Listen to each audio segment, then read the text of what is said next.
本港活牛批發價今年4度上漲，本月初更加創出歷史新高，零售價更加達至80-90蚊一斤。唔少肉商慨嘆生意難做，促請港府開放現時五豐行獨家代理嘅活牛市場。不過五豐行就解釋，活牛價格被推高，同近年飼養成本上升、內地需求旺盛以及係活牛存欄量顯著下降有關。內地各個省市都無可避免出現牛荒，令活牛供不應求。五豐行已經採取措施，保證活牛供應不穩嘅時候，先會墊資一筆專項資金購入活牛。又正計劃斥資幾千萬嘅人民幣喺內蒙通遼市入股或者購入當地嘅肉牛場，自家自養幾千頭良種牛，數量足以緩衝活牛供應不穩嘅時候嘅價格波幅。據知方案接近拍板階段，預料最快出年首次會有五豐行飼養嘅活牛供港。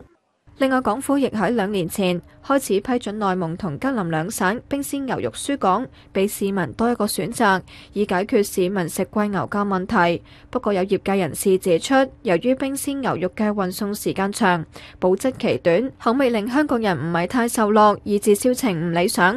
而近年南方省份嘅牛肉加工場配套日趨完善，廣東省等地同香港相鄰，運港嘅時間比較短，所以半年前肉商已經建議政府再次輸入內地冰鮮牛肉，批准將來嘅來源地變成湖南，但至今仍然未獲得當局回覆。